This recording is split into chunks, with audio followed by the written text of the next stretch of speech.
세상에 떠도는 기묘한 괴담들. 첫 번째 이야기, 강원도 춘천에서 친구들과 함께 실제로 겪었던 실화괴담. 아직도 그 순간을 생각하면 오싹해지네요. 저는 그 순간이 최고 무서웠습니다.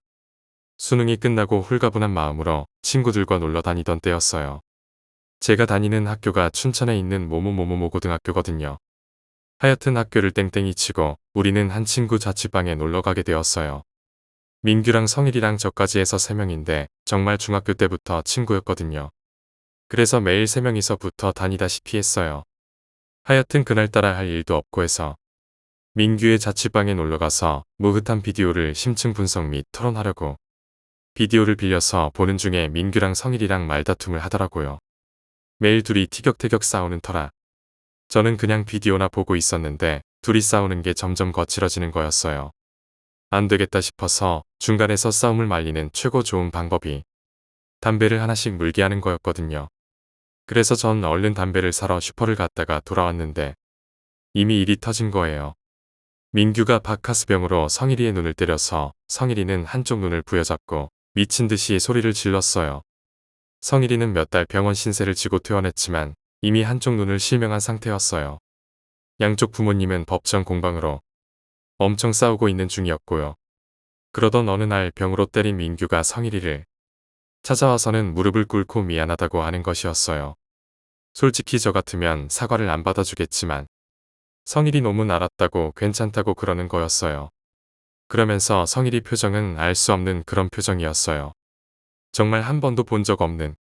시간이 지나고 3명은 전처럼 자주 어울렸지만 성일이의 표정은 가끔씩 이상하게 변하곤 했어요. 눈 때문인가 보다 했죠. 그렇게 한 달이 지났을까 성일이가 그랬어요. 민규네 집에 가서 놀자고. 솔직히 저희 둘은 마음이 편치 못했죠.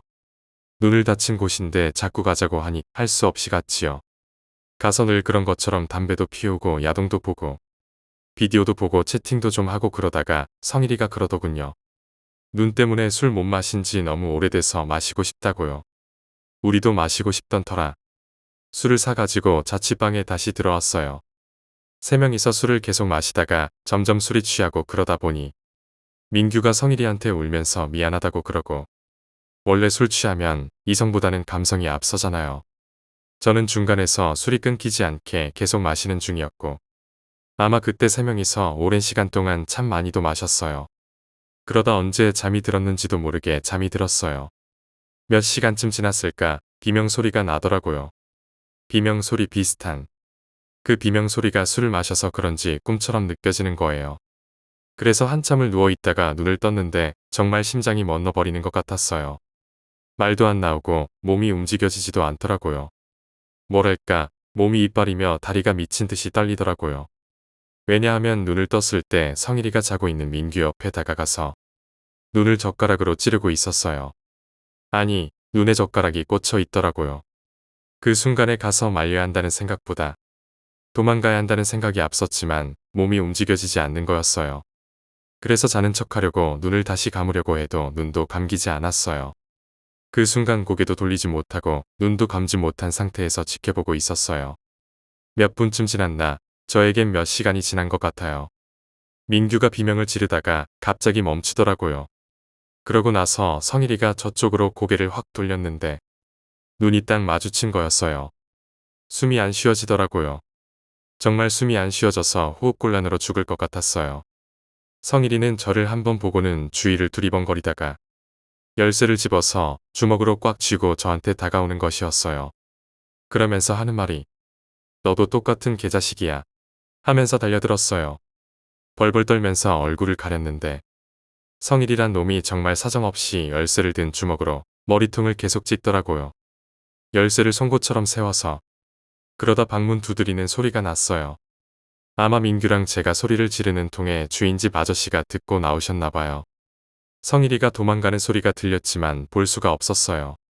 돌아볼 때 눈을 찌를까 봐서 주인 아저씨가 들어오셔서 경찰에 신고하고 병원으로 실려가고 저는 머리를 몇 발을 꿰맸지만 민규는 한쪽 눈을 잃었어요. 대수술까지 했고요. 나중에 경찰이 와서 성일이를 잡았다고 하더군요. 그러고 나서 그 경찰이 성일이가 눈을 다치고 난 후부터 일기 같은 걸 써놓았는데 우리를 죽일 계획을 잡아놓았더라고 하더라고요. 성일이가 징역을 살다가 이제 곧 석방된다고 하는데 정말 무섭습니다. 두 번째 이야기, 가위에서 벗어나는 방법. 저는 잠자리가 바뀌면 항상 가위에 눌려왔습니다. 예전에 군에 있을 때, 전술훈련 나갔을 때의 일입니다.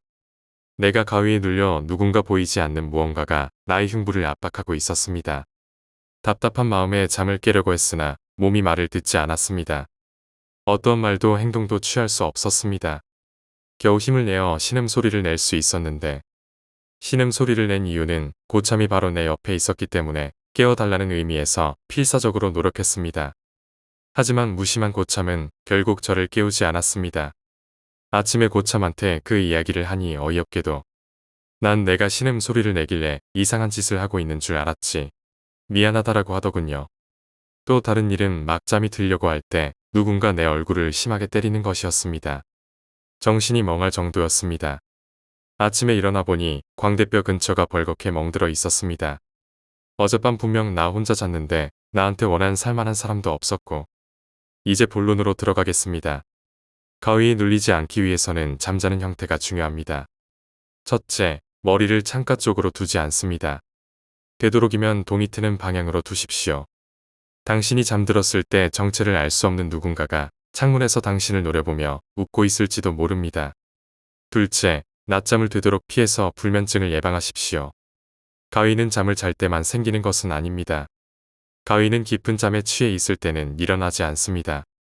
보통 사람들은 깊은 잠과 얕은 잠을 반복적으로 자는데 잠에서 잠시 깼을 때나 얕은 잠을 자고 있을 때 찾아옵니다.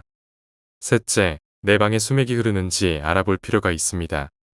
확인하는 방법은 간단합니다. 이름은 모르겠지만 기역자 모양의 작대기 2개로 확인하는 방법입니다. 여러분도 잘 아시리라 믿기 때문에 굳이 설명은 하지 않겠습니다. 넷째, 특히 남성분들은 DDR을 너무 자주 하지 마십시오. 그리고 적당한 운동을 하십시오. 가위는 자신의 몸에서 기가 많이 빠져나가거나 심신이 필요할 때 자주 찾아옵니다. 대충 이것으로 예방은 끝났습니다. 이렇게 해서도 가위에 눌렸다면 다시 한번 생각할 것이 과학적으로 확실히 풀리지는 않았지만 실제 귀신이 자신을 괴롭히는 게 아니라는 걸 인식해야 합니다. 물론 가위에 눌렸을 때 정말 괴롭고 무섭습니다. 가위에 눌렸을 때 몸이 말을 듣지 않고 유일하게 할 수 있는 건 숨쉬는 것뿐입니다. 하지만 자신의 노력만 있으면 예컨대 자신의 입술을 깨물거나 혀를 깨물어서 그 상황을 벗어나거나 아무것도 아니니 그냥 잠이 들어버리거나 등등 탈출구를 찾아야 할 것입니다. 마지막으로 가위는 자신의 육체는 잠들었지만 정신은 잠들지 않은 상태라고 생각하면 됩니다. 종종 TV나 주위에서 가위에 눌렸을 때 자신의 육체를 보게 된다고 합니다. 그리고 죽은 사람이 살아나거나 병원에서 마취해서 깨어나지 못해 죽는 경우 등등. 몸과 마음이 하나가 되어야 한다는 말입니다. 반대로 정신이 잠들었는데 육체는 깨어있는 경우 소위 식물인간입니다. 무슨 말인지 여러분은 잘 아시리라 믿습니다. 세 번째 이야기, 친척동생의 괴담. 내가 초등학교 4학년이고 친척동생은 3학년이던 때였습니다. 여학생이지만 상당히 말괄량이었던 친척동생과 나. 지금은 아니지만 유난히 공부를 못했던 친척동생은 이번 시험까지 망치면 이모께서 집을 쫓아낸다고 울상을 짓더군요. 물론 나도 친구들과 어울려 노느라 그 시험은 완전 망쳤지요. 결국 집을 나가 살기로 마음먹는 친척동생과 나. 쿵짝이 잘 맞았던 7살 때부터 친구였던 은혜라는 친구와 은혜의 동생. 그리고 내가 말하고자 하는 친척동생의 여동생까지. 모두 5명이서 우리가 새로 살 집을 찾아 부산스레 움직였지요. 어릴 적 내가 살던 그 지역은 한때는 잘 나가던 동네였지만 80년대 나라를 일으키자는 운동으로 인해 석탄을 채탄하면서 반짝 흥행기가 있었던 지역이었습니다. 하지만 지금은 석유와 천연가스로 인해 망해가는 동네였죠. 그래서 그런지 우리 동네에는 빈집이 참 많았습니다. 빈집을 찾기 위해 빽빽하게 사택이 들어선 집들이 모인 곳에 들어가 자물쇠가 채워지지 않은 집을 찾기 시작했습니다. 이미 하얀 페인트 칠이 군데군데 벗겨지고 검은 석탄 가루가 날려 까맣기만 한 집을 하나둘씩 찾으며 우리가 새로 살 집을 찾기 시작했죠. 그렇게 30곳이 넘는 사택 단지를 일일이 확인한 후에 거의 끝집에서야 자물쇠가 채워지지 않은 집을 발견할 수 있었습니다. 급하게 이사를 갔는지 웬만한 세간살이는 그대로인 집이 우리는 너무나 마음에 들었고 친척 동생들을 이끌고 그나마 언니인 나와 내 친구가 앞장서서 들어갔습니다. 환한 낮이었지만 빛이라고는 얼마 들어오지 않는 컴컴한 방 안에 발을 들여놓자마자 친척 동생이 안 들어가겠답니다. 왜냐고? 네가 살 방을 정하라니까. 싫어. 결국 친척 동생과 어린 친구의 동생만 남겨둔 채 나와 내 친구 그리고 그 친척의 동생과 함께 방에 들어섰죠. 그 집은 큼지막한 창문이 있음에도 불구하고 집 앞에 위치한 커다란 앵두나무 때문인지 집 안엔 볕이 많이 들지 않았습니다. 그래서 곰팡이 냄새도 심했습니다. 방 3칸인 집을 이러저리 탐험하고 다녔습니다. 제일 처음으로 책상이 있는 작은 방에 들어갔죠. 방 한가운데로 밀려나 있는 책상과 벽에 붙은 생활 계획표로 봐서는 초등학생이 사용했던 방 같았습니다. 작은 방을 구경하는 도중 등골을 타고 오싹한 느낌은 들었지만 이내 떨쳐버리고 큰 방으로 다다닥 튀어갔죠. 그리고 쾅 하고 닫히는 방문. 바람이 세게 불었나 보다 생각하고 큰 방을 구경하는데 친척 동생이 소리소리를 지릅니다. 언니, 빨리 나와. 나 집에 갈 거야 그냥. 저놈의 지집에 너한텐 방 없다. 장롱 안에서 밖에 못 자게 할 거야. 다짐하고는 다시 구경을 했죠. 여기에 여러 가지를 갖다 놓자. 강아지도 키우자. 하면서 히덕거리며 놀았죠. 안에 있으니 너무나 밖에 나가기 싫더군요. 한여름이라 밖이 더워서 그랬는지도 모르겠지만 결국은 안 나가고 안에서 친구들과 놀았습니다. 특별하게 무언가를 하고 놀았다는 기억은 없는데 그 안에서 아무 이유 없이 30분 이상을 서서 놀았다고 하더군요. 친척 동생의 말에 의하면 말이죠. 수다를 참 징하게 떨었나 봅니다. 한참을 있는데 친척 동생이 밖에서 소리 지르고 난리가 났습니다. 옆에 따라왔던 친구 동생도 언니가 그러니까 따라 겁을 먹어서 소리 지릅니다. 언니들 나와. 빨리 나와. 결국 저희도 밖으로 나갔죠. 정신없이 앞서서 집으로 향하고 친척 동생이 우리 뒤를 따라 한두 발자국 정도 뒤쳐져서 오고 있었습니다. 그런데 갑자기 앞서서 뛰기 시작하더군요. 뭔가 느낌이 이상하기에 저희도 빨리 뛰었죠. 한참이 지나 어른들께 매타작을 당한 뒤 우리는 또 같이 모여 앉았습니다. 두런두런 이야기를 하는데 친척 동생이 그러더군요. 귀신 봤어. 나 그때 귀신 봐서 무서워 죽는 줄 알았어. 어떻게 생겼는데? 자세히는 모르겠어. 처음 그 집에 들어가려는데 왠지 기분이 좋지 않았다고 하더군요. 그래서 내 친구 동생을 데리고 그 집 앞 작은 방 창문 쪽에 서서 방 안을 구경하는데 무언가 하얀 게 시야에 잡히더랍니다. 그래서 뭔가 하고 자세히 쳐다봤더니 귀신이 자신을 노려보더랍니다. 분명 희끄무리한 형체인데 자신을 노려보고 있다는 그 느낌만은 너무나 확실해서 온몸에 털이 솟더랍니다. 온몸을 부들부들 떨며 그 귀신과 눈을 마주하는데 그 순간 문이 벌컥 열리며 우리가 들어오더랍니다. 책상도 구경하고 벽도 구경하면서 분주하게 움직이는 우리를 귀신이 그 자리에 꼼짝 않고 서서 계속 노려봤다고 하더군요. 그러면서 친척 동생도 노려보고 있는 그런 느낌. 그때부터 친척 동생이 소리치기 시작합니다. 언니, 빨리 나와. 그냥 가자. 바로 창문 앞에서 우리가 서서 구경하고 있음에도 불구하고 그렇게 내지르는 소리가 들리지도 않는지 눈길 한 번 주지 않고 구경하더랍니다. 우리가 방을 나가자 그 귀신은 친척 동생을 한 번 째려보더니 우리를 쫓아다니더랍니다. 저희가 들어가는 방마다 따라다니면서 문을 쾅쾅 닫고 방을 휘휘 돌아다니면서 우리를 쫓아다님에도 불구하고 창문가에 서 있는 제 친척 동생을 한 번씩 노려봐 주는 건 잊지 않고 말이죠. 그렇게 한 번씩 귀신이 자신을 노려볼 때마다 친척 동생은 계속 소리를 질렀답니다. 이제 그만 나오라고. 그럼에도 불구하고 저희는 나올 생각도 하지 않았죠. 분명 나오라는 소리를 들었지만 정말 나가기는 싫었습니다. 정말 나가기 귀찮더군요. 그때가 저희가 한참 30분가량 수다를 떨 때였습니다. 창문 밖으로 안을 들여다보는데 저희가 움직이는 기미는 없고 시간이 지날 때마다 귀신이 창문 앞에 와서 서 있는데 그 시간 간격이 점점 좁아지면서 귀신이 슬며시 웃고 있다는 느낌이 들더래요. 얼굴이 확연히 보이는 것도 아닌데 자신을 노려보고 웃는 모습은 확실히 알 수 있었다고 하더군요. 그런 지경까지 오니 제 친척 동생이 완전히 난리가 난 거죠. 악을 쓰면서 저희를 불러냈습니다. 결국 저희도 요놈의 지집에 혼내줄 각오로 얼른 뛰쳐나왔죠. 물론 오싹한 기분도 느꼈었고요. 그렇게 앞장서서 집을 벗어나 가는데 제 친척 동생이 갑자기 뒤에서 쫓아오다가 갑자기 앞으로 뛰어나갔다고 하지 않았습니까? 그 이유가 뒤통수에 누군가 쳐다보고 있다는 느낌이 들어 뒤를 돌아봤더니 귀신이 제 친척 동생을 쳐다보며 웃다가 갑자기 표정을 굳히고 노려보는데 그 순간 문이 쾅 닫혔다고 하더군요. 집이 울릴 만큼 쾅 하는 소리가 나며 다시는 이 집에 발도 들여놓지 말라는 뜻 말이죠. 얼어붙은 제 친척 동생이 볼 수 있는 그 창문 안에서 한참을 부유하듯 떠다녔다고 합니다. 네 번째 이야기, 수련회 교관의 실화괴담. 저희 사촌형은 수련회 교관입니다.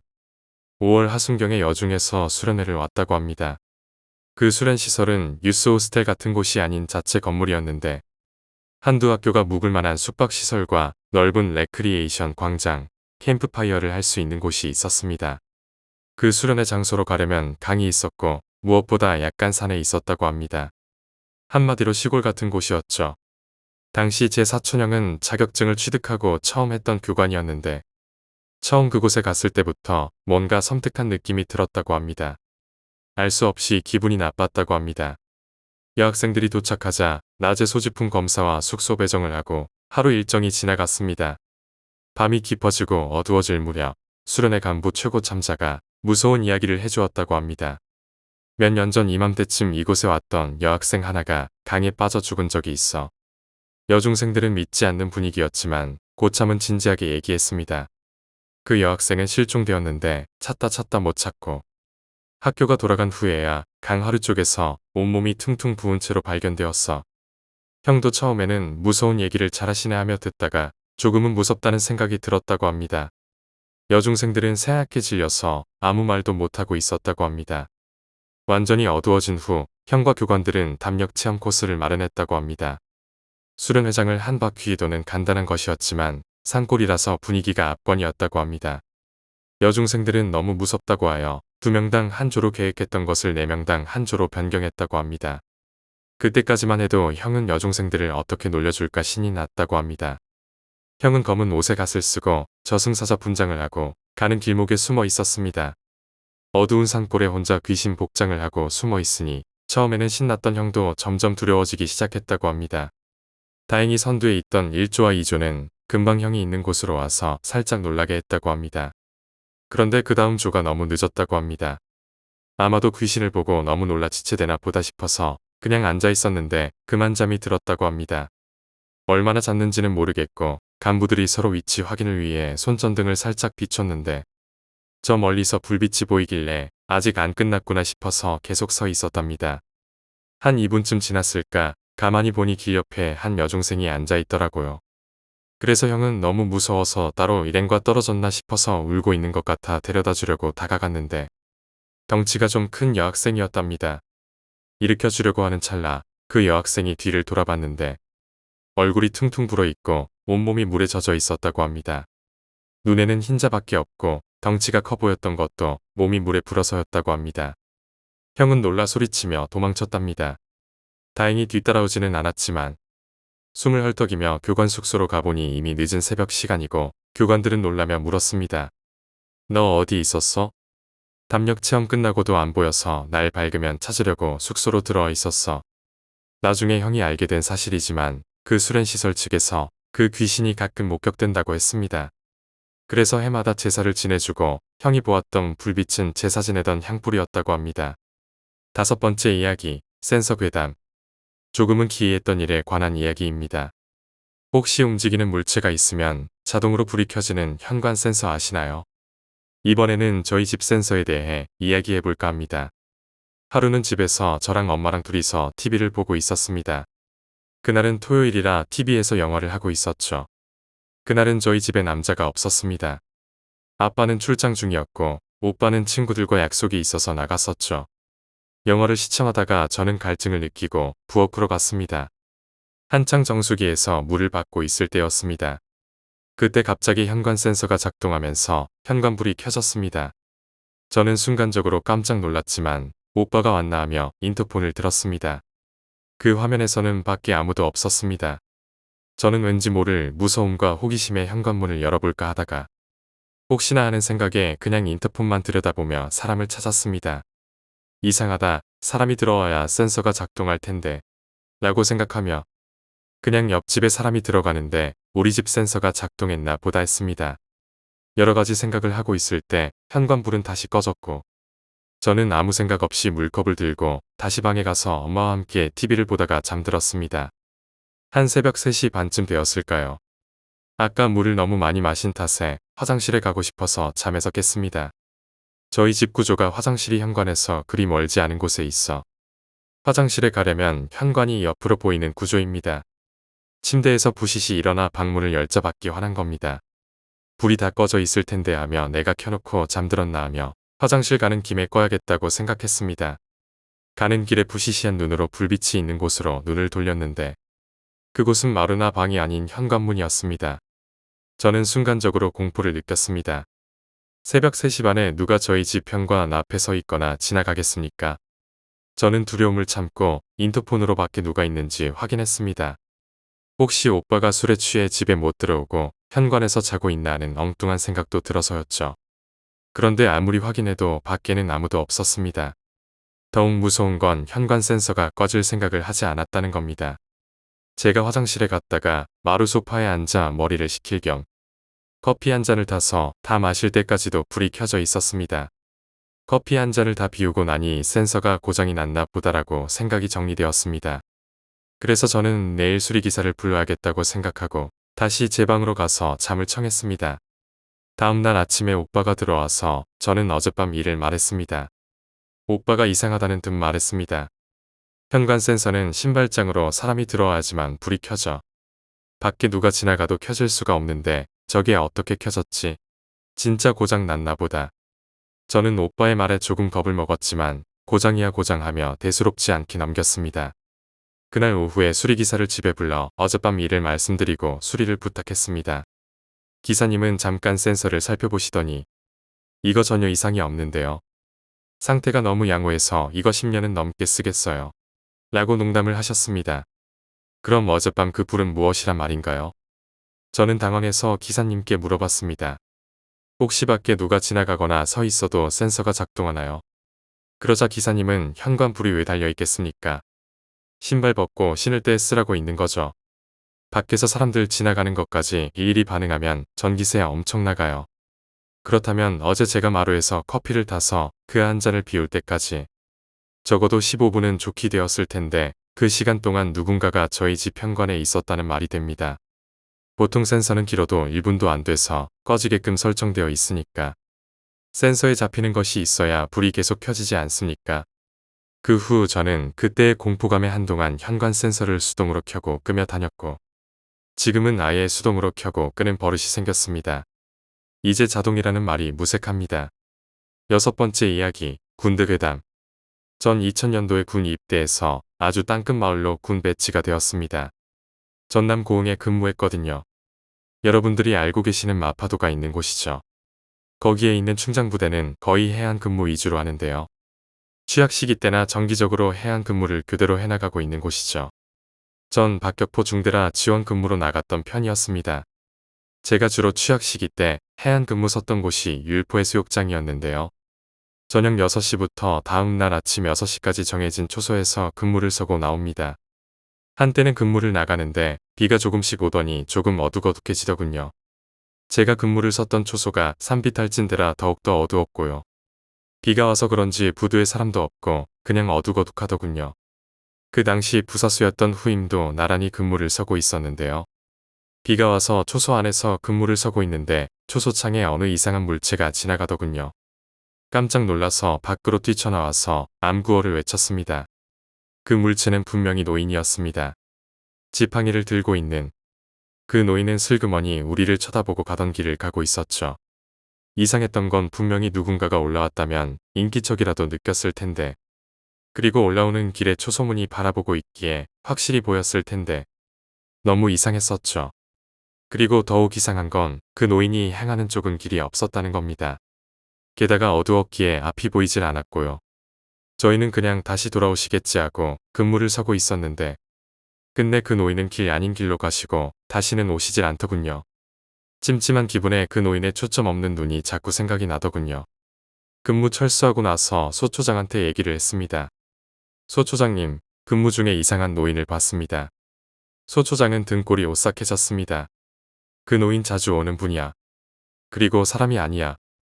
혹시 오면 반갑게 인사나 하라고. 얘기는 이렇습니다. 제가 근무 섰던 초소엔 취사장이 있는데, 즉 그 노인이 걷던 방향에 취사장이 있는 곳이었답니다. 아직 전 그곳을 못 들어가 봤지만 굳게 잠겨져 있고 낮에도 유난히 이상하게 어두웠던 곳이었죠. 6개월 전까지는 그 취사장은 사용되고 있었던 곳이었는데 자식들에게 버림받던 어느 노인분이 낮 2시쯤에 그 취사장에 가서 목을 매달아 자살했다는 것입니다. 그 후로는 취사장을 폐쇄시키고 굳게 닫아놨었던 거죠.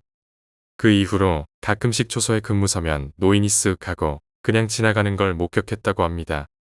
절대로 도로 나온 적이 없고요. 후임병과 저는 다시 생각해보면 그 노인 다리가 보인 적이 없더군요. 그래서 인기척을 못 느꼈나 봐요. 전 그 후로도 그런 사실을 알고도 거기서 근무를 섰습니다. 솔직히 지금 생각해보면 제가 무슨 정신으로 근무를 섰나 생각도 되고요. 아직도 그 노인의 슬픈 눈동자가 생각나네요. 7번째 이야기, 귀신 본 날. 귀신이라고는 본 적도 없었고 절대로 귀신은 믿지 않았습니다. 그 당시 여름방학이라 친구 4명과 함께 밀양으로 3박 4일 여행을 떠났습니다. 물도 맑고 별로 깊은 곳도 없어 수영을 못하는 저로서는 이만한 여행지도 없다고 생각했습니다. 그렇게 몇 시간을 수영하며 놀다가 물에서 나왔을 때였습니다. 친구 중 한 명이 저쪽을 가리키며 이상한 형광빛이 보인다는 겁니다. 그래서 저희는 동시에 그쪽을 봤지만 아무런 이상이 없어서 그 친구에게 우리를 놀리느냐며 엄청나게 구박했죠. 장난친 거라며 웃을 줄 알았는데 이 녀석은 되려 우리를 이상하게 쳐다보며 너무나도 진지한 표정으로 정말로 저 빛이 안 보이냐며 계속 반복해서 묻더라고요. 우린 정말 어이가 없어서 그냥 웃어넘기고 술 마실 준비를 했습니다. 그때가 7시 정도였던 걸로 추측됩니다. 아, 그리고 그 형광빛을 봤다는 친구는 평소에 귀신이 자주 보인다고 말했던 녀석입니다. 하지만 워낙 거짓말을 밥 먹듯이 하던 터라 친구들은 그것마저도 믿어주지 않았죠. 슬슬 안주가 준비될 때쯤 조금씩 어두워지기 시작했고 우리는 텐트 앞에 후레쉬를 켜놓고 앉아 술을 마시기 시작했습니다. 첫 잔을 들이키고 참아왔던 소변이 급해져 저는 뒤쪽에 텐트도 없고 사람도 거의 지나다니지 않는 낮에 봐두었던 쪽으로 소변을 보러 갔습니다. 그리고 후레쉬는 하나밖에 없어서 텐트에 있는 걸 가지고 가지 못했습니다. 그런데 뭔가 이상하다는 생각이 순간적으로 스치고 지나갔습니다. 분명 낮에 이쪽은 발목 높이의 잡초투성이 땅에 졸졸 물이 흐르는 냇물이 있었는데 그때 제 눈에 들어온 풍경은 풀이 제 키만큼 높게 올라서 있었고 오른쪽에는 엄청 큰 바위가 보였습니다. 그 커다란 바위 위에는 단발머리의 얼굴이 아주 하얀 여학생이 다리를 걸치고 앉아 저를 쳐다보고 있었습니다. 내가 길을 잘못 기억했나? 어차피 앞으로만 걸었으니까 돌아갈 때도 뒤돌아서 똑바로 걸어가면 우리 텐트가 보일 거야. 이렇게 생각하고 소변을 보려다가 여학생이 쳐다보고 있었지. 그래서 왼쪽으로 한 20m 정도 걸었습니다.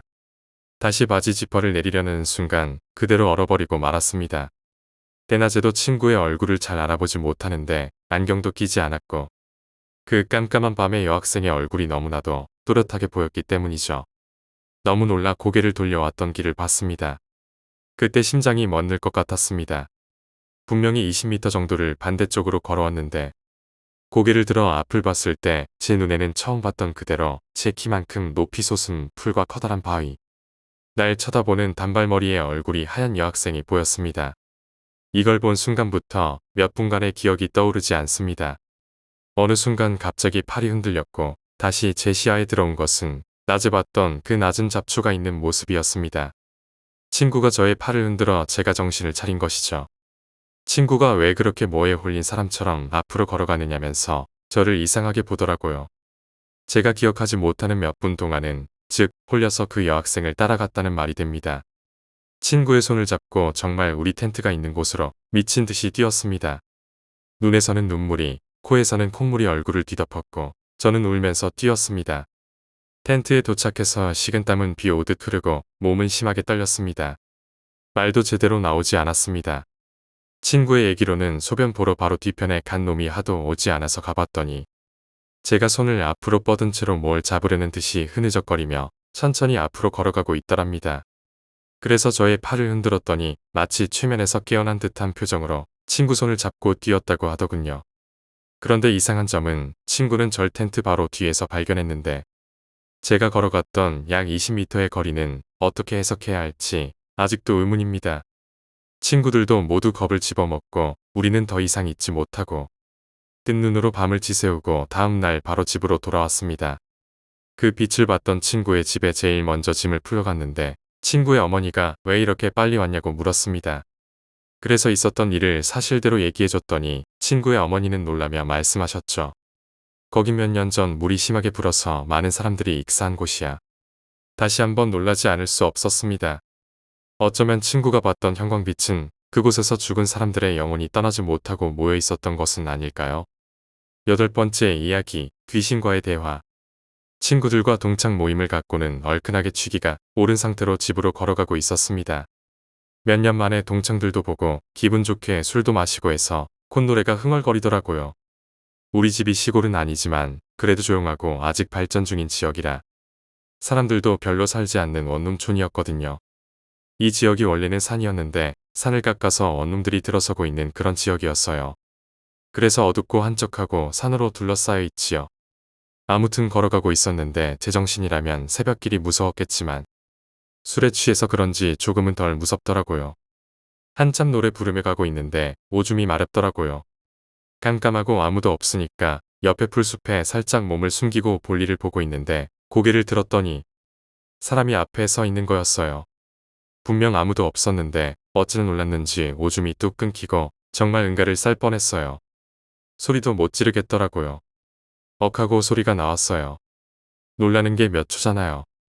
몇 초가 지나니까 놀란 마음이 좀 가라앉더라고요. 앞에 있는 사람도 놀랐는지 뻘쭘해하는 것 같고 그리고 나서는 돌아서서 다시 집으로 가려고 하는데 그 사람이 부르는 거예요. 담배 좀 빌릴 수 있나요?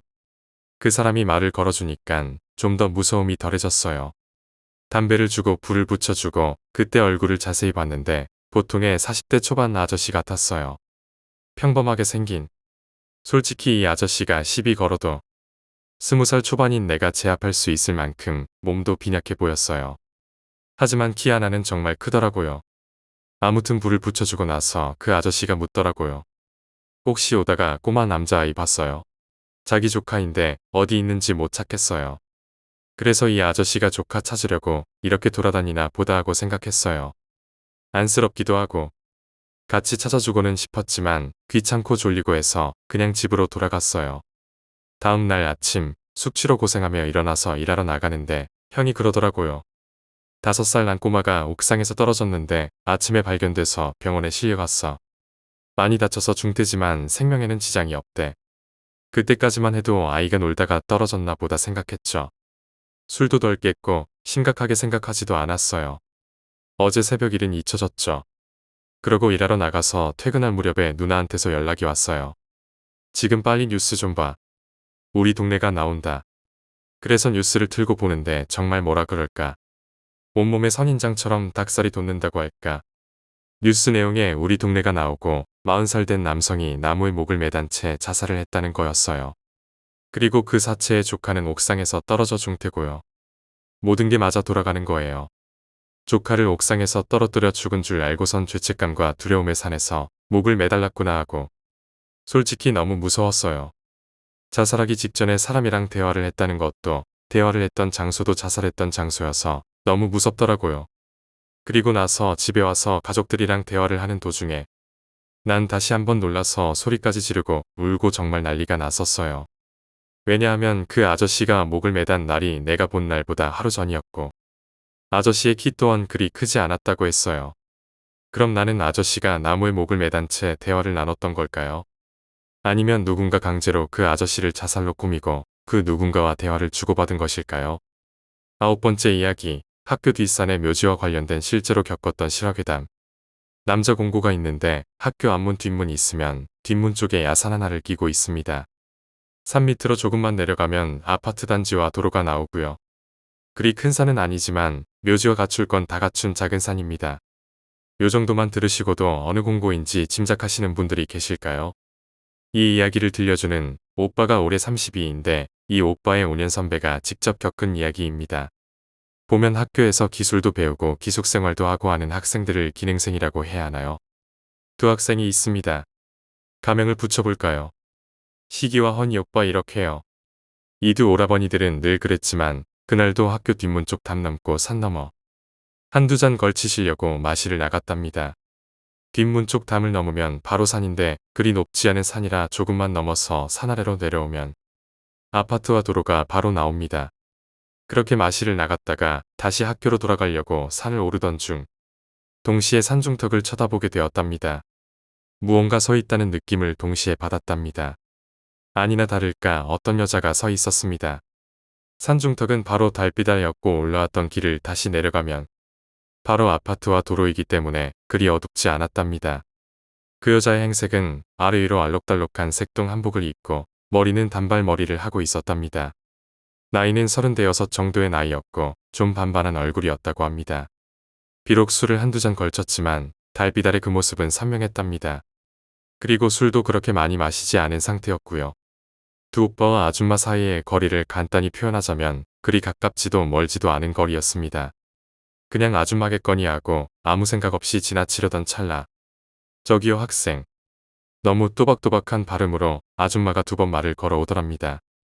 그중 한 오빠가 왜요 이랬더니 저기요 학생. 내가 부탁 하나 해도 돼요? 하더랍니다. 또다시 한 오빠가 뭔데요 했더니 내 부탁 들어주면 내가 500만 원 줄게요. 들어줄 수 있겠어요? 하더랍니다. 둘은 눈빛을 주고받으며 전현저거 미친년이다. 도라이다. 정신이 어떻게 됐다 이런 식으로 생각했답니다. 솔직히 두 오빠는 말장난 몇 번 주고받다 나중엔 그냥 먹을 생각까지 했답니다. 두 오빠 중 시기라는 오빠가 공돈이라는 기대감에 말씀해보세요. 말을 해야 들어주든지 말든지 하죠. 그러자 그 아줌마가 그러면 학생이 서 있는 데서 3발자국만 앞으로 가보세요. 식군이 긴가민가 하며 3발자국 갑니다. 3발자국 가자 아줌마가 거기서 오른쪽으로 2발자국만 가세요. 그때 헌군이 이상한 느낌을 팍 받았는데 무조건 그 부탁을 들어주지 말아야겠다는 생각과 함께 식군을 말려야 되겠다는 생각이 들었답니다.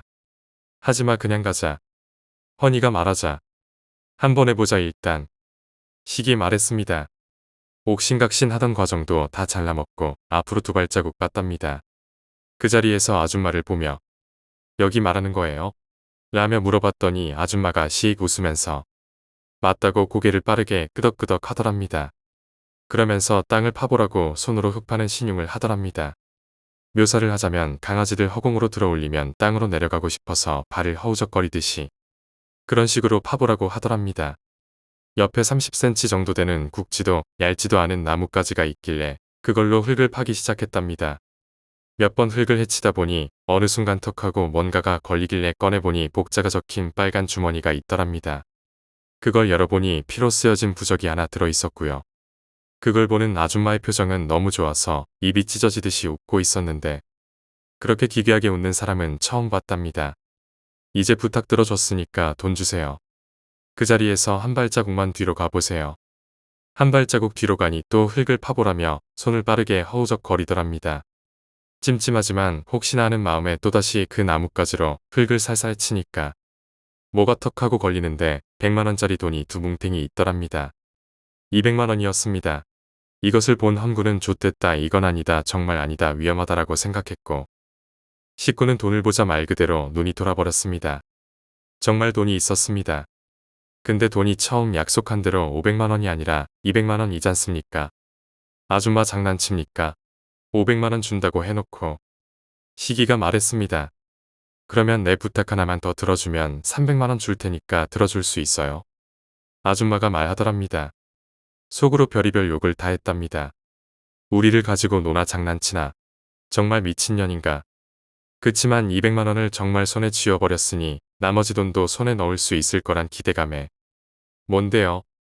서 있는 데서 크게 2걸음만 왼쪽으로 가보세요. 지시를 내리는 아줌마는 그 자리에서 꼼짝도 하지 않았고요. 두 오빠는 아줌마가 지시하는 대로 걸음을 옮겨서고 아줌마를 보며 아줌마 여기 말이에요? 라며 물었는데 아줌마가 예하며 대답을 하는데 목소리가 갈라지면서 정말 찢어지는 듯한 소리가 나더랍니다. 아줌마가 또 시익하고 웃는데 그 모습을 본 헌구는 누가 자기 심장을 손으로 마구 쪼는 느낌까지 들었답니다. 나뭇가지로 그 자리를 계속 헤쳐봤는데 아무것도 나오지 않았답니다. 식군이 땅을 파고 있을 때 헌군이 아줌마를 봤더니 아줌마가 자기네들 쪽으로 너무 오고 싶어서 허우적허우적거리고 있더랍니다. 그리 멀지도 가깝지도 않은 거리입니다. 한 3분을 팠나 순간 턱하고 뭔가 딱딱한 것이 걸리더랍니다. 그 집어내어보니 흔히 판타지 영화에 나오는 보물상자보다는 많이 작은 그런 네모난 상자였답니다. 그때 아줌마가 정말 또박또박 큰 소리로 니네 상자 열어보면 다 죽는다. 상자 여는 순간 내가 니네 다 죽인다. 절대 열어보지 마라. 소리를 지르더랍니다. 그리고는 상자를 꺼낸 자리에 아까 그 맨 처음 발견했던 복주머니를 넣고 그 상자는 자기를 달라고 했답니다. 일단 복주머니부터 묻어둬야 하니까 네가 좀 묻어라. 시기가 말했습니다. 손도 대기 싫다. 허니 말했습니다. 장난하나. 여기까지 해놓고 그러면 내가 묻을게 복주머니만 네가 꺼내라. 시기 말했습니다. 복주머니를 꺼내서 흙을 파낸 그 자리에 던지고 식군이 발로 슥슥 메꾸고 있었습니다. 그때 들고 있던 상자 안에 어떤 무거운 물체가 덜컹하고 흔들렸답니다. 이때 식군이 눈이 뒤집힌 것 같았습니다. 식군은 속으로 어떻게 생각했냐면 이건 보물이다. 부탁을 하는 저 아줌마는 필시사고를 쳤고 귀중한 무엇인가를 숨기기 위해서 자기 대신 우리에게 부탁하는 것이다. 고로 이 상자 안에는 앞으로 받을 300만 원보다 더 값어치 있는 것이 들어있을 거라며 희한한 판단을 내렸습니다. 상자에 꽂혀버린 식구는 흥분하기 시작했습니다. 우리 이거 열어보자. 미쳤냐? 분명히 이 안에 비싼 거 들어있지 싶다. 분명하다 전현이 자기가 하면 들통나니까 완전 범죄하려고 우리한테 시키는 거라니까. 미쳤냐 열지 마라. 둘이 계속 옥신각신 하다가 상자를 땅에 떨어뜨렸고 동시에 상자 뚜껑이 열렸는데 무엇이 들어있었냐면 몇십 년 동안 새카맣게 부패한 아기 시체였습니다. 그때 저쪽에서 아줌마가 소리를 지르기 시작하는데 아악하는 비명소리가 산 전체에 쩌렁쩌렁 울려 퍼지더랍니다. 그때 둘은 동시에 아줌마를 봤고 아줌마는 오빠들 쪽으로 오려고 소리를 지르며 팔을 허우적거렸답니다. 무엇인가가 움직이지 못하도록 아줌마의 발을 붙잡고 있는 것처럼 보였답니다. 오고는 싶은데 발이 움직여지지 않아 허우적거리다 앞으로 팍 엎드리더니 기어오려고 팔로 땅을 막 긁더랍니다.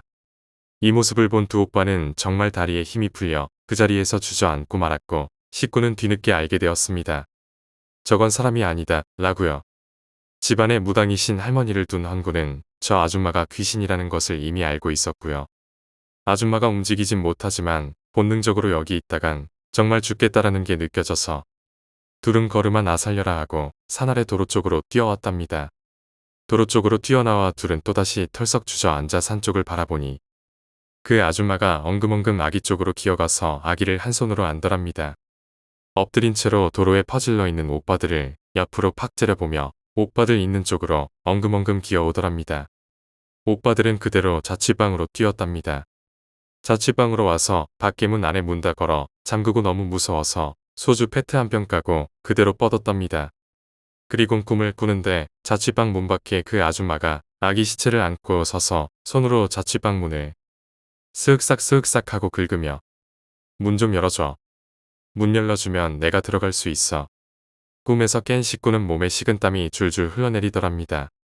그때 잠은 자지 않고 쪼그려 앉아 떨고 있는 헌군을 보며 나 너무 무서운 꿈 꿨다 하며 꿈 얘기를 해주자 헌군이 나도 그 꿈 때문에 깼다라고 했답니다. 다음 날도 아줌마 꿈을 꿨는데 또 문을 긁으며 내가 이틀 후면 안에 들어갈 수 있어 라고 하더랍니다.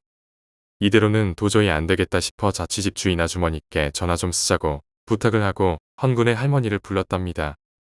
할머니는 그날 용한 무당을 데려왔고 자취방을 둘러보던 무당은 그냥 가려고 하더랍니다. 할머니는 왜 그냥 가냐고 묻자 무당이 방법 없다 그냥 죽는다 라고 했답니다. 할머니는 죽을 때 죽더라도 방법이라도 써보고 죽어야지 하며 손자 좀 살려달라고 애걸복걸하고 매달렸답니다. 무당이 자초지종을 설명해보라고 했고 오빠들은 있었던 일 그대로 설명했습니다. 얘기를 들은 무당은 다 알고 있다는 듯이 식군의 주머니를 가리키며 그 안에 있던 게 무엇이냐고 묻더랍니다. 식군이 어기적거리며 주머니 안에서 무엇인가를 꺼내보니 피로 쓰여진 부적이었습니다. 그건 바로 복주머니 안에 있었던 그 부적이었습니다. 야산 땅에 복주머니를 묻어 썼지요. 부적만 쏙 빼놓고 말입니다. 이야기를 들려주는 오빠도 긴가민가 하던데 확실하진 않지만 아줌마의 사정은 갓 낳은 아기가 먼저 죽어서 상자에 넣어서 묻어주었고 그 다음에 아줌마가 나타난 그 자리에서 아줌마는 굶어 죽었다고 하더군요. 아줌마는 자신의 아기가 좋은 곳에 갈 수 있도록 지나가는 사람에게 부탁한 건데 그 부적을 가지고 와버렸으니 이렇게 하기로 하자. 산에 다시 가기 전까지는 어떤 음식도 잃지 먹지 말고 물도 마시지 말고 계란 흰자랑 잣하고 약초 그런 거 태운 수정과만 먹어라. 노른자도 먹지 마. 그러고 산에 올라가면 내가 대나무채로 그 귀신을 살살 달래서 내 쪽으로 오게 할 테니깐 너거는 얼른 뛰어가서 땅에 부적만 묻고 뒤도 돌아보지 말고 와. 무당이 말했습니다. 그리고 다음날 새벽인가 모두 학교 뒷산으로 갔습니다. 그 아줌마를 처음 만났던 그 시간대에 갔더니 아줌마가 땅에 엎드린 채로 그대로 그 자리에 있더랍니다. 무당이 올라가 대나무채로 살살 흔드니 그 아줌마가 무당 쪽으로 엉금엉금 기어가더랍니다. 그 즉시 둘은 뛰어 올라가 그 자리에 부적을 묻고 뒤도 안 돌아보고 다시 내려오는 찰나 아줌마가 무당 쪽으로 기어가다가 두 오빠를 발견하곤 내가 속을 줄 알아, 내가 속을 줄 알아. 소리를 지르며 몸을 획 돌려 정말 빠른 속도로 오빠들 쪽으로 기어오더랍니다. 오빠들은 뛰어내려오는데 그 귀신의 속도가 얼마나 빠른지 뒷덜미에 손톱이 닿더랍니다. 오빠들 뒷덜미라도 잡으려고 팔을 허우적거리는데 나중에 내려와서 보니 뒷목이랑 등이 손톱에 다 긁혀 있더랍니다. 오빠들은 내려와 산 쪽을 바라보니 부적을 놓아둔 자리에 도깨비 불 같은 파랗고 조그만 공이 하늘로 둥실 올라가고 그 귀신은 엎드린 채로 모습이 희미하게 사라지더랍니다. 굿을 마친 무당이 이틀 후에나 한 번 더 찾아올 거야. 아무것도 먹지 말고 소금만 먹어. 그리고 정말 이틀 뒤인가 그때 그 귀신이 한 번 더 나타나서 문 밖에서 아이구짜 하곤 사라지더랍니다. 이야기는 이게 끝인데 그리고 나서 한동안 나타나지 않다가 다시 꿈에 나타나 두 오빠에게 각각 다른 이야기를 해주고 갔는데 줄여보면 식군에겐 고마워요. 이런 일 하는 게 꿈이지요. 이런 일 하려고 자격증 공부하지요. 이렇게 하면 잘 될 겁니다. 헌군에겐 아버지가 이런 일 하지요. 하고 싶은 일이 이런 거지요. 이렇게 하면 잘 될 겁니다. 함이 이런저런 조언을 들려주고 떠났다고 합니다. 10번째 이야기, 출장. 오키나와에 출장을 나와 있는데 괴상한 일을 겪었다. 오키나와 본섬 남쪽에 지사 설립을 하게 되어 잠깐 집을 빌려 살고 있다. 어느 날 밤 담배를 피우려 밖에 나왔다. 집에서 걸어서 5분 정도 거리에 가로등이 하나 있고 그 아래 자판기 3개가 줄지어 서 있는 곳이 있다. 그 주변은 밭밖에 없다. 커피를 하나 뽑고 자판기 앞에 쭈그려 앉아 담배에 불을 붙인다. 멍하니 달과 가로등, 자판기 불빛에 비친 내 그림자를 보고 있었다. 쭈그려 앉아있는 탓에 쓰레기 봉투 같은 모습의 그림자였다. 5분 정도 있다. 다시 담배 한 대에 불을 붙였다. 이것까지만 피우고 들어가 잘 생각이었다. 별 생각 없이 다시 내 그림자를 바라봤다. 내 그림자 오른쪽에 그림자가 하나 더 있다. 나처럼 똑같이 앉아있는 모양새로 이해할 수 없는 상황에 도대체 이게 뭔가 싶어 나는 그대로 굳어버렸다. 10초 정도 그러고 있자 이번에는 내 왼쪽에 그림자가 하나 더 나타났다. 나를 중앙에 두고 두 그림자가 나를 압박하는 것 같은 모양새였다. 그리고 좌우에서 어쩐지 엄청난 시선이 느껴졌다. 바로 옆에서 누군가가 쏘아보는 것 마냥. 완전히 굳어버린 와중에 겨우 눈동자만 굴려 좌우를 살폈지만 아무도 없었다. 도저히 그 분위기를 견딜 수 없어 나는 미친 듯 소리 지르며 달려 도망쳤다. 다음날 아침 오키나와 토박이인 직원에게 이 이야기를 했다. A씨 X지구에 사셨지. 거기 전쟁 때 방공호가 있었는데 폭격 맞아서 무너진 후에 아직까지 유해 수습이 안 됐대요. 자기들 찾아달라고 나온 게 아닐까요? 그는 계속 말을 이어갔다. 그 자판기 뒤쪽 밭에 작은 위령비가 있어요. 모르셨구나. 20년 전에 거기 원래 산골이었거든요. 땅을 팠더니 사람뼈가 수십 구 넘게 나와서 위령비 세워둔 거예요. 그러더니 나를 보고 씩 웃고는 말했다. 올해도 유해 발굴 행사가 있는데 같이 참여하실래요? 장난처럼 말하는 것 같아 마음에 걸렸지만 직접 본 게 있으니 이런 일에 익숙해져 있는 오키나와인들이 무서워질 정도의 체험이었다. 11번째 이야기 축제. 우리 집 주변은 무척 조용한 주택가로 얼마 전 새로 이사를 온 곳이다. 집은 전철 선로 주변이라 전철이 지나가는 소리 정도만 들릴 뿐이다. 낮에는 도로에서 노는 아이들 소리 정도. 우리 가족은 부모님, 누나, 동생 그리고 나까지 다섯이다.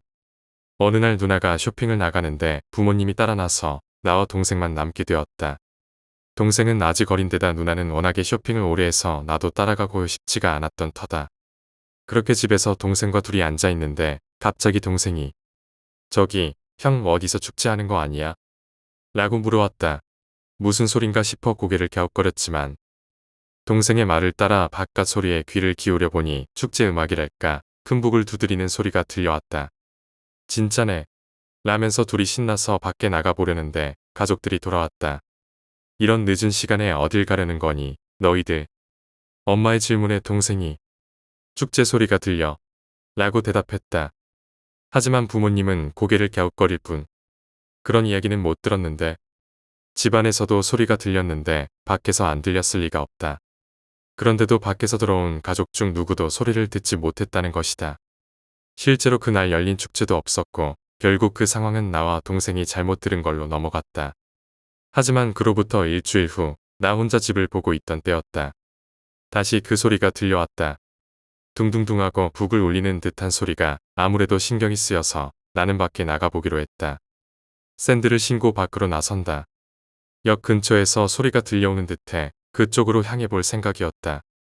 옆집에서는 할머니가 마당을 쓸고 계셨다. 우리 옆집은 할아버지와 할머니 두 분만이 살고 계신다. 오래전부터 이 동네에 사신 분들로 이사 온 지 얼마 안 된 우리 가족에게 무척 친절하게 대해주신 분들이었다. 그런데 그 할머니가 걸어가는 내 모습을 보더니 갑자기 내 팔을 붙잡으셨다. 축제 소리가 들리니 순간 나는 겁에 질렸다. 마음을 잃기라도 한 건가 싶은 생각이었다. 우선 내라고 대답하자 할머니는 갑자기 심각한 표정을 지었다. 가면 안 돼. 팔을 붙잡은 힘이 더욱 강해졌다. 언제나 상냥했던 할머니가 갑자기 그런 모습을 보이니 나는 너무 무서웠다.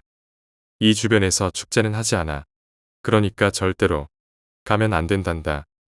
이유는 말하지 않았지만 너무나도 진지하고 엄격한 그 얼굴을 보자 차마 물을 정신도 들지 않았다. 나는 그저 고개를 끄덕일 뿐이었다. 그러자 겨우 할머니는 팔을 놓아주셨다. 그러더니 이번에는 얼굴을 내게 가까이 하고 말하셨다. 축제 소리는 들려도 무시해야 해. 다른 사람한테 이야기는 해도 되지만 축제에 가버리면 안 돼. 무척 진지한 얼굴이었다. 무섭고도 무서워서 나는 고개를 끄덕이고 겨우 할머니에게 풀려나 집까지 전력으로 도망쳤다. 축제에 참가하면 어떻게 되는 걸까? 동생은 그날 이후 더 이상 소리가 들리지 않는 것 같다. 하지만 내게는 아직도 계속 축제의 소리가 들려온다. 할머니 말로는 저쪽에서 지치면 자연스레 들리지 않게 된다고 하지만 12번째 이야기, 익산의 저수지. 전라북도 익산군에서 중학교까지 다녔습니다. 지금은 고향을 떠나온 지 너무 오래되어 지명이나 이름도 가물가물하죠. 아무튼 벼농사를 짓는 지역적인 특수성 때문인지 저수지가 이곳저곳에 많이 있었고 어릴 적에는 동네 고만고만한 어린애들의 전용 수영장이 되기도 했었습니다. 그런데 어른들께서 유독 한 저수지에는 접근을 막으셨죠. 이유는 물길이 열리면 주변 또는 그 동네 사람이 죽는다는 거였습니다. 무슨 이유에선지는 몰라도 제가 살았던 동네와는 거리가 좀 있었는데 우연히 그 저수지 옆을 지나다가 그 물길이 열리는 광경을 보게 되었죠. 빠른 속도로 어떤 방향을 향하여 수면 위에 자국이 일직선으로 쭉 생기는 현상. 잔잔한 물 위에서 벌어지는 현상이니만큼 멀리서도 충분히 식별이 가능했고요. 어린 마음에도 들었던 말도 있던 터라 조그만 놈이 혀를 차게 되죠. 누가 또 가겠고만. 아마 물고기는 아니었을 겁니다. 물고기 한두 번 잡아본 것도 아니고 낚시들 좋아하시는 분들은 잘 아시겠지만 어떤 이유에서든지 고기가 그렇게 긴 거리를 수면 바로 밑에서 헤엄치지는 않습니다. 비가 온다거나 날이 무지하게 덥다거나 산란철이거나 하면 오히려 제자리에서 튀어오르기 등의 행동을 하지만 말이죠. 여튼 대략 50에서 100m 이상 쭉 기어지는 듯 싶었고요. 뭐 그 외 별다른 추가 현상은 없었고 쭉 기어지는 듯 싶더니 물속으로 잠수를 한 건지 저수지의 중간쯤 넘어가서 사라졌습니다. 그리고 정확히 3일 뒤 그 동네 분이 돌아가셨죠. 별로 놀라지 않았습니다. 연례 행사처럼 벌어지는 일이다 보니 물길이 열리는 걸 누가 봤다면 또 한 분 가시겠구나 하는 그 정도였죠. 13번째 이야기, 핀란드의 마을. 얼마 전 아버지가 헛간을 열고 안에 쌓인 잡동사니들을 정리할 때 일이다. 아침부터 하루 종일 달라붙어 있더니 저녁 무렵에는 거실에 잡동사니를 산처럼 쌓아두고 옛 추억에 젖어 있었다. 헌 옷에 옛날 앨범, 도자기 인형. 그런 것들 사이 문득 사진 한 장이 눈에 들어왔다. 거기엔 소파에 앉아있는 젊은 시절 아버지와 왼백인 여자가 함께 찍혀 있었다. 아버지는 약간 야위어 있고 당시 유행한 듯한 어중간하게 긴 머리카락 때문에 이상해 보였다. 여자는 약간 턱이 각진 편이었지만 그래도 미인이라 할 수 있을 정도였다. 나는 그 사진을 손에 들고 아버지에게 무엇이냐고 물었다. 아버지가 대학교 3학년 때 유럽으로 여행을 떠나 방랑할 무렵 사진이라는 대답이 돌아왔다. 이 사람은 아직도 잘 모르겠다. 아버지는 뭔가 뒷사정이 있는 것처럼 말했다. 나는 혹시 하룻밤 함께 보내기라도 한 것인가 싶어 흥미가 동해 캐물었다. 기분이 나쁜 이야기라 말이지. 뭔데? 무서운 이야기야. 그게 그러니까 아버지가 유럽에 오고 한 달 반 가량 지났을 무렵이었다고 한다. 아버지는 핀란드의 수도인 헬싱키로 향했지만 너무 물가가 비싸 하루 만에 빠져나왔다고 한다. 그리고 핀란드 북부 라플란드라 불리는 지역으로 향했다. 지명은 잊었지만 작은 마을에서 사흘가량 머물렀다고 한다. 도시보다 물가도 쌀 뿐더러 워낙 외진 곳이라 동양 사람이 찾아온 일 자체가 처음이었다고 한다. 마을 사람들도 처음 보는 동양인에 신기해하며 아버지를 무척 환영했다고 한다. 현지 신문의 기사까지 실렸다고 하니 오죽했을까. 신이 난 아버지는 곧 서부 시골로 향했고 그곳은 해안가 마을이었다. 거기 역시 동양인이 오는 일은 드물어 온갖 질문 세례를 받았다고 한다. 그 중에서도 아버지가 묵은 호텔 종업원으로 일하던 여자아이가 일본에 대해 큰 관심을 보였다고 한다. 대학에서 동양 문화를 연구하고 있다던가. 그 아이는 여름방학을 맞아 호텔에서 묵으며 숙박비 대신 일하고 있던 거라. 일이 끝나면 아버지를 찾아와 수다를 떨었다고 한다.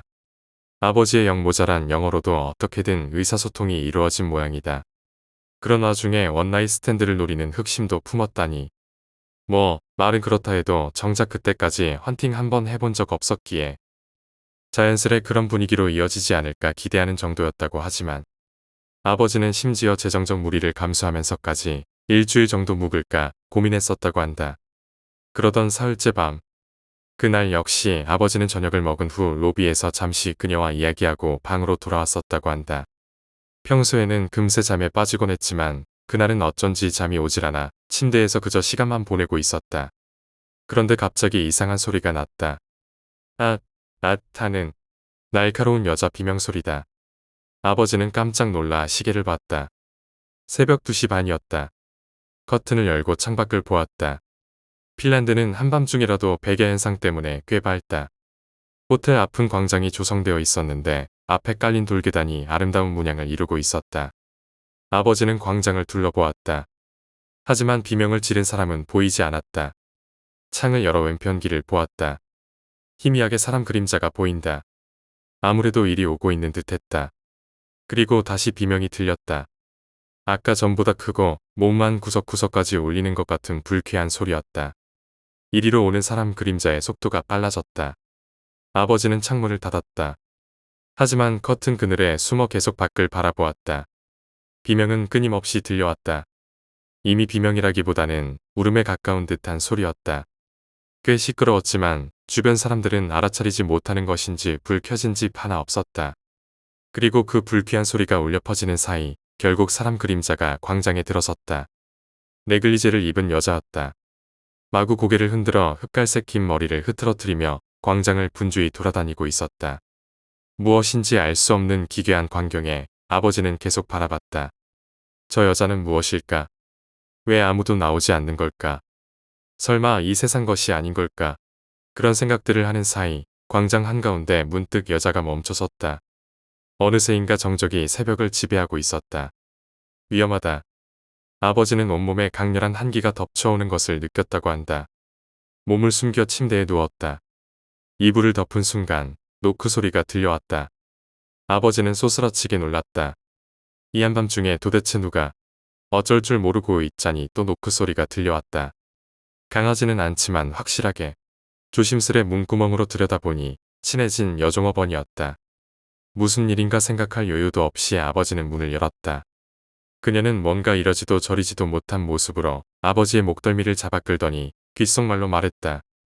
절대 밖을 보면 안 돼. 조용히 하고 있어. 그리고는 순식간에 방에서 나갔다고 한다. 아버지는 어안이벙벙해 한동안 문 앞에 서 있었다. 하지만 등 뒤에서 절규가 들려왔다. 깜짝 놀라 몸이 튀어올랐고 무심코 소리를 내고 말았다. 아버지는 침대로 뛰어가 이불을 뒤집어 썼다. 절규는 계속 이어졌다. 마치 이 방을 집요하게 노리고 있는 것처럼. 게다가 기분 탓인지 소리가 점점 가까워져 오는 것 같았다. 여기 노층인데 2층, 3층, 4층. 그리고 마침내 창문 바로 앞에서 아버지는 결국 기절하고 말았다고 한다. 이튿날 아침 아버지는 늦게서야 눈을 떴다. 그런 일을 겪은 것에 비해서는 이른 시간이었고 세수를 하고 나니 꿈을 꾼 게 아닌가 싶었다고 한다. 사람 드문 레스토랑에서 늦은 아침을 먹고 있자니 그녀가 물을 따르러 왔다. 어젯밤과는 다른 웃는 얼굴로. 어제 일을 물으려 했지만 그녀는 미소만 지은 채 가버렸다. 그 뒷모습을 고개를 갸웃거리다 물을 마시려니 컵 옆에 작게 접힌 종이 조각이 놓여 있었다. 이건 혹시 러브레터? 드디어 금발미녀와 썸이 생긴 건가 싶어 아버지는 기대에 부풀었다고 한다. 종이 조각을 주머니에 넣고 서둘러 식사를 마친 후 방에 돌아왔다. 두근거리는 마음으로 쪽지를 펼쳤다. 당신 산재물이 될 거야. 빨리 도망쳐. 뭐지, 이게? 무슨 소리인지 전혀 알아들을 수가 없었다. 어째서 산재물이 된다는 것인가? 머리가 혼란스러웠다. 그녀에게 물어봐야겠다는 생각에 일어서자 노크 소리가 들려왔다. 인상 좋은 호텔 지배인이었다. 손님, 더 묵을 예정이셨죠? 조금 더 묵으시죠. 저희도 일본에 관해 더 배우고 싶어서요. 단값은 싸게 해드릴 테니. 우리 종업원도 그랬으면 좋겠다고 하던데요. 그 말에 아버지는 깜짝 놀랐다. 아니요, 죄송합니다만 더는 시간을 끌 수가 없을 것 같습니다. 친구하고 합류하기로 약속을 했던 걸 깜빡해서 오늘 나가려고요. 지배인은 유감스럽다는 얼굴로 만류했지만 아버지가 끝끝내 거절하자 의외로 시원스레 물러났다고 한다. 아버지는 곧바로 짐을 싸서 오전 중에 호텔에서 나왔다고 한다. 그녀에게는 작별 인사도 하고 싶었지만 도통 눈에 띄질 않았다. 호텔 로비에도 길거리에도 사람은 거의 없었지만 그럼에도 계속 누군가의 시선이 느껴졌다고 한다. 아버지는 그날 바로 헬싱키에 돌아와 핀란드를 떠났다. 지금 다시 생각해봐도 도대체 무슨 일이었던 건지. 그 후 덴마크에서 만난 핀란드 사람한테 이 이야기를 들려줬었지만 그 사람도 도통 이해를 못하더군. 나한테 그 여자가 장난친 게 아니냐고 했지만 그 시골 동네 사람이 나한테 장난이나 쳐서 뭐가 이득이라고. 그 절규하는 여자가 그 지방에 나타나는 괴물이라 한번 나타나면 누군가 산재물을 바쳐야 하는 건 아닐까? 나도 그 생각은 해봤지만 그 핀란드 사람은 그런 괴물 얘기는 들어본 적이 없다고 해서 말이지. 아버지는 가만히 사진을 바라보고 있었다. 이야기는 이걸로 끝이야. 그 절규하던 여자 얼굴은 봤어. 아니, 이상하게 얼굴은 기억이 안 나네. 아버지는 사진에서 눈을 떼고 나를 보았다. 더 이상한 건 이 여자야. 호텔 종업원. 아무리 생각해도 이름이 떠오르질 않아. 안 들었을 리는 없는데 말이지.